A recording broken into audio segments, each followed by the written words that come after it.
Le socialisme. Le socialisme est considéré comme l'un des trois grandes idéologies politiques.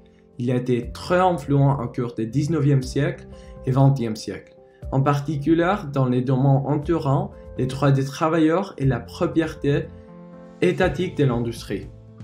Les origines du socialisme. Les principales idées du socialisme remontent aux idées de Marx et Rousseau. Rousseau a discuté de l'idée de rejet de la propriété privée. Il parle aussi du socialisme dans son ouvrage de philosophie politique avec l'idée du contrat social.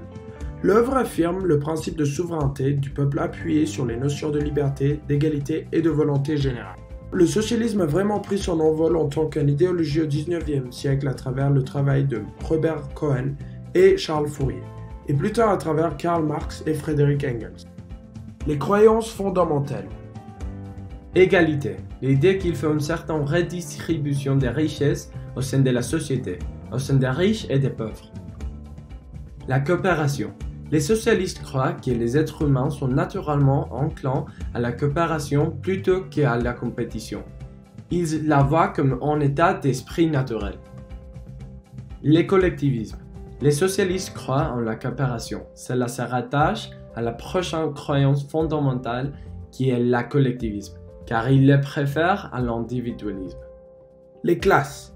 Les classes sociales ont toujours été un aspect très important du socialisme. Les premiers socialistes se sont davantage concentrés sur les aspects économiques de la société.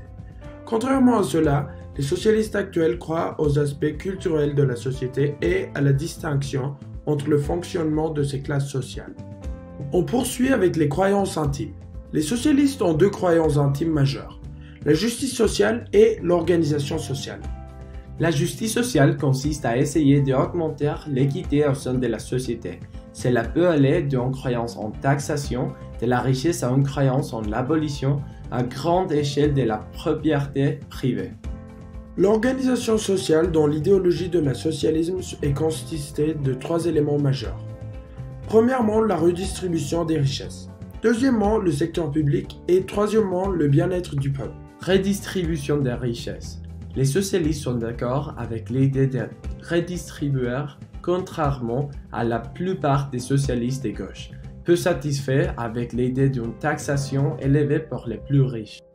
Le secteur public. Dans ce contexte, le secteur public fait référence à tous travaux effectués qui sont payés par l'État. L'aile gauche plus modérée accorde une grande importance au secteur public. Dans une utopie communiste, tout ce dont une personne avait besoin serait fourni par la société. Cela se résume dans la célèbre citation de Marx. De chacun selon ses capacités, à chacun selon ses besoins.